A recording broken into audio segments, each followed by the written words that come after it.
A quick brief about myself. I have 3 patents, 2 in blockchain, 1 in traditional large-scale IoT deployments. This is a project that has been going on for the past 3 years. And today we'll talk about AI, specifically what we discussed in the last presentation about data privacy and what do we do about that and how does AI today and AI for the tomorrow work with blockchain. Let's for a brief moment talk about what is the actual data problem in AI. If you look at the foundational models that have been built, the large language models, they've been built largely on what is called as public data.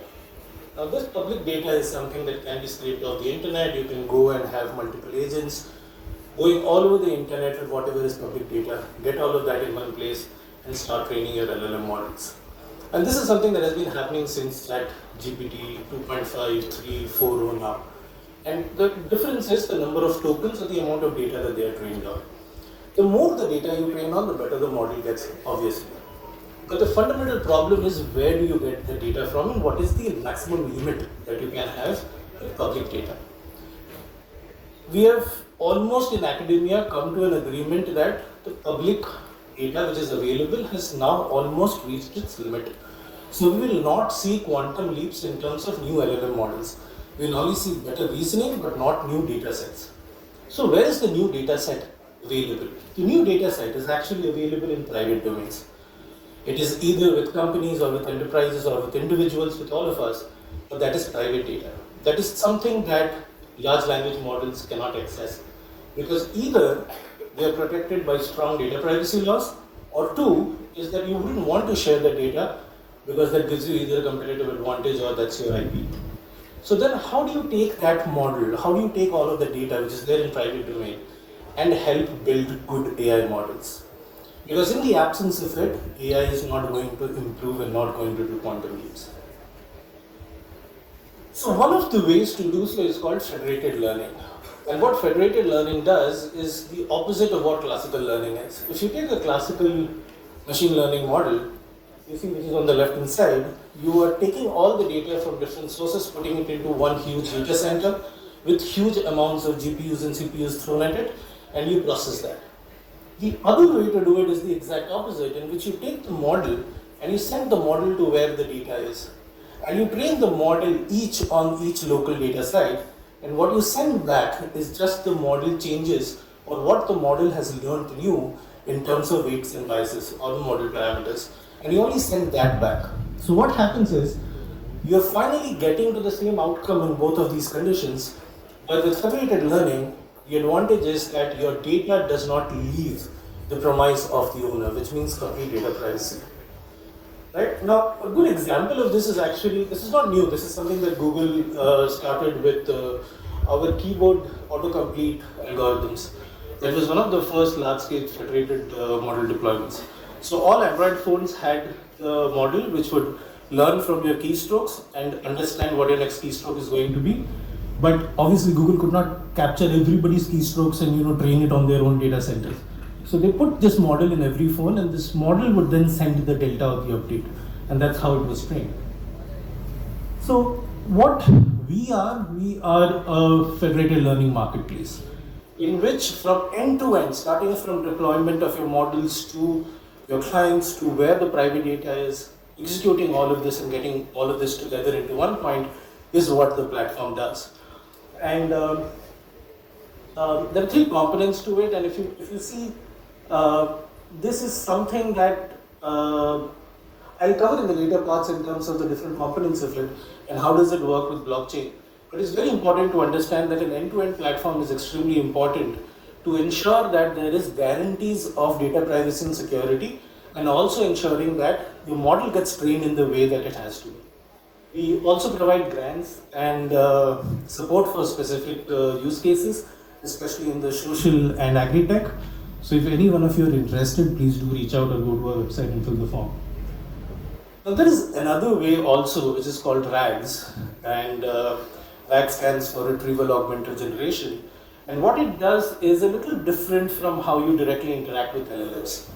So in a typical LLM, you will take a query and you will go directly, like you will go to ChatGPT and you'll type the query and it goes directly to the LLM context window and it gives you the answer, right? In a RAG implementation, the query first goes to your local data set. Now this data set is a little different. This data set is called embedded data sets, and these are vector databases, so you kind of vectorize your entire data set. But your queries first go to your local data set, and it gets a context of what is the information that's available with you. And then it sends that context along with the question to the LLM. Now the LLM there does not use its own information, so you can actually replace the LLM with a fairly simple NLP. So very small foundational models work extremely good with RAGs. And this ensures that while you get all the benefits of LLMs and the intelligence, your data is private because this resides in your system. The RAG vector database is actually in your system. So we have a marketplace for both the federated learning platform as well as the RAG system. We are bringing both the parties together, which is anybody who has a model and anybody who has private data. You bring them all together and you build out your own models. Our launch is going to happen in the 30th of this month, and what that would enable is for each and every one of you to go and log in to create your account in our systems, and with your own private data, you can make your own AI agents. Each one of you can make your own AI agents with your private data. And the power of that is huge, because what it means is that you can train, let's say, an AI model on all the emails that you have, right? That's your private data, nobody else has it. So train it on all your emails, and now you can interact with that AI agent, asking about any questions about your email. Who sent me this? What is the date that this needs to be done? All of that information will come to you as if you're talking to your entire email systems. So what is blockchain in AI, and how do we ensure that the certain parameters that need to be taken care of in AI are actually kept in checks and balances? The first and fundamental here is the infrastructure itself. The deep-in infrastructure that we entirely put our entire network on means that it is not held captive by any centralized player. And that gives us more power because it's just the protocol that runs, and it ensures that as long as there are people participating in the network, this cannot be shut down. So that's huge in terms of what the decentralized physical infrastructure layer can do to a project. That's one. Two is the fact that there are multiple guarantees that need to be provided. And these guarantees are whether the data that somebody has is actually the right data that is required for me to train the model. There are some problems like data biasing, model poisoning. Somebody can actually put in bad data to actually spoil your model. So how do you prevent from all of that from happening? Then there is proof of security. How do I ensure that the data that I have, all of this tech is fine, but at the end of the day, how do you prove that the data does not leave the system? Right? How do you ensure all of this happens? So there is technology in blockchain you can do using zk-SNARKs and trusted execution environments to be able to prove, and this is something that you can go and check on an online ledger, that all of this has actually happened, right? So there is not only physical infrastructure, there is not only a lot of core technology in blockchain that can be used in AI, and that's what we are using. Okay, quick talk about us. So behind all of this, the protocol that runs it is called proof of real-time transfer. This is something that have been built with collaboration with universities and peer reviewed with universities across the world. We have our papers published in IEEE as well, and that was 2 years ago. So all of this is something that you can go to our YouTubes and also look at all our discussions with professors across the world and how we are bringing the blockchain and AI technology together. We are backed by great investors, and that allows us to put a lot of time and effort into research and building the product ground up. So what is the benefit here for whoever is using our systems? So the fact that you get to create models, you're not stuck with bad data. You're not stuck with legalities of how do I get to that data and build something awesome. We ensure that all of that happens, and you're able to access your customer base. Most likely, you will be able to get better traction, better AI outcomes by using our model. What are the guarantees for the platform is the fact that it's deployed, as I said, on the deep-in infrastructure, the fact that the data does not leave the premise, and you can still get great AI models. So let that be like the message here. We are backed by great teams of decentralized infrastructure. These are people who have tons and tons of hardware, GPU, everything at demand. So we scale up as and how when required when our demand reaches that. In terms of our customers, we did the phase one. We had planned for 6,200 gigabytes of storage. And in the first week itself, we got 1,600 gigabytes of request of storage from customers. And as of date, the committed demand is 48,000 gigabytes on our platform. Obviously, we cannot serve all of that, and we need to scale up. But this just goes to show the amount of potential that there is if you build on systems like these. The one other very important and very interesting aspect what blockchains can do is tokenomics. And we don't understand the power of it, but it's very important to understand that tokenomics allows you to create incentives that you could not have done in the traditional ecosystem. And this allows you to also have guarantees for customers, ensuring that whatever money they're putting in is something that is there, safe. Whatever infrastructure, whatever outcome that they want is something that is safe. And if it is not executed or not delivered according to whatever were the terms of agreement, then there are systems in which they can claim that amount back. This creates a very healthy economy, but this itself is a discussion that will go on for us if we go into the details. But just to understand that there is tokenomics, which also plays a very important aspect in terms of economic design of your business. The incentives for anybody joining the platform as a network player is also extremely strong because you are deploying hardware only when there is a demand for hardware, when somebody is actually using it. And that makes it even more interesting because you are guaranteed revenue for everything that you are investing into the project. The other things that can also happen, and if you think about it, are data DAOs. And data DAOs simply essentially means that a collective of people coming in to create a good quality data set that they can then either put claims that this is actually one, what it is, and two is trade that data set for value or service for others. And this becomes then a collection of all of these data sets. How many of us here have worked with Hugging Face or have heard of Hugging Face? Okay, cool. So Hugging Face is like a repo in which you have AI models and data sets, and this is like private data sets that you can create, but those are public data sets, right? Okay, what are the applications that have been built that I am extremely proud of? One of it is healthcare, and somebody here was asking a question about healthcare and how do you get data aggregation across private hospitals. We are working with a university in the US who has colon cancer and early detection of breast cancer AI models. And it works great on the data set or the localities that they have trained this data on. But it does not work great for Southeast Asian demographic. And they need that data. Now this data is available with all our hospital institutions. So we collaborated with 2 hospitals and now we are bringing this federated learning model, going to train it on healthcare data in India. And if the outcome of that is a better AI model that can save even one life or save even somebody's early detection and prevent and help in the outcome, a better outcome, then that would be the success for us. Second is somebody is building a project on government policies and schemes. You see, a lot of our government policies and schemes are so difficult to understand and even figure out how the process is for application or what it means, whether I'm applicable or not. So this company is getting all of this data which is there for government policies and putting it in a form and fashion that you can easily ask questions to.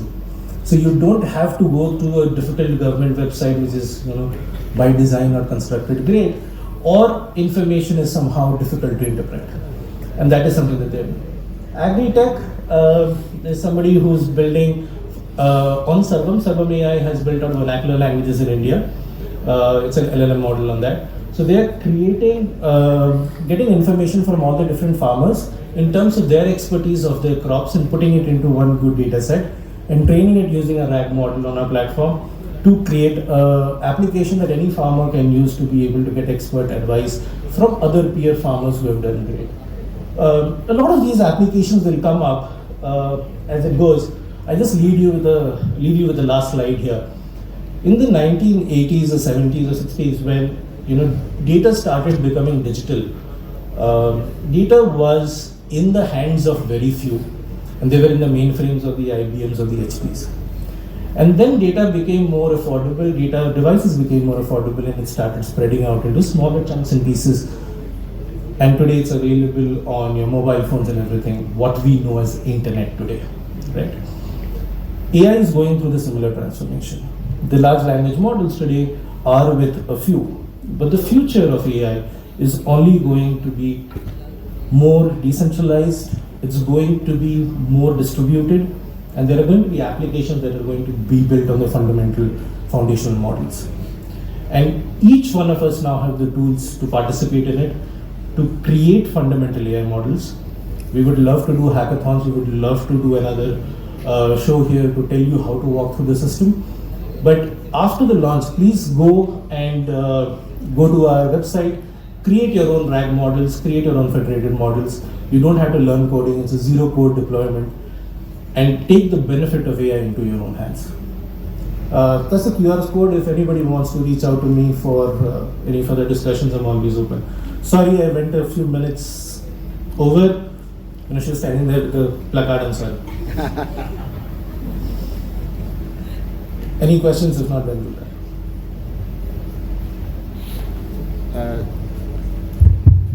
So a lot of very interesting things. Just a couple of quick points.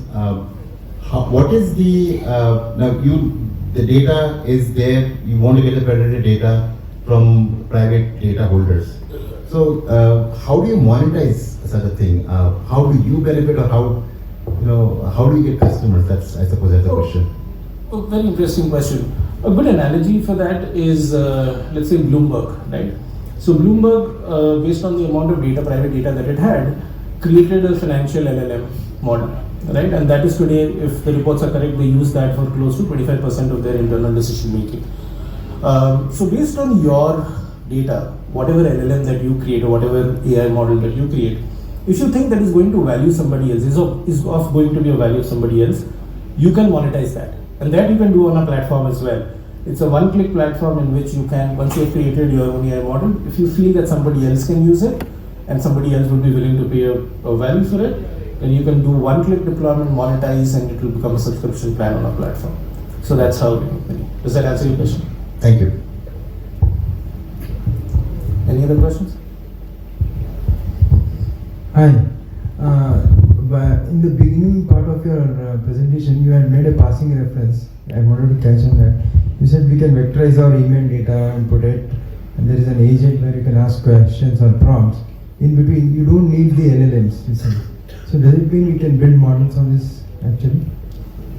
You don't. To leverage the vectorized data? No, data vectorization is a straightforward mathematical process in which you take so we do that. Yeah. That is there. But when you give a prompt, I need a response. In between, right now we have the LLMs. Correct. And we still have to leverage that, right? Yeah. So as I said, you could use any LLM there, right? You could use OpenAI, or you could use even, let's say, a very simple NLP processing engine there as well. Okay. Because you're not using the intelligence of the LLM. Right. You're just using it as an NLP. To get a response. To get a response. From the context, now understand, interpret, and give a response, and that NLP systems do pretty well. Okay. Thanks. Any other questions?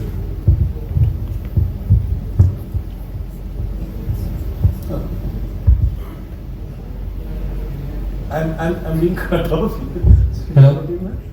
Apologies, but since we're under a time crunch, could No you worries. please? We are having a networking session later, sir, so you can please meet sir during that time. Thank you, sir. Apologies again. Thank you, Mr. Siddharth, for your engaging insights. Please remain on stage, Mr. Siddharth.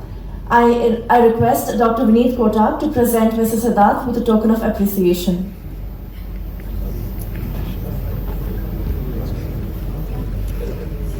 Let's please give a big round of applause.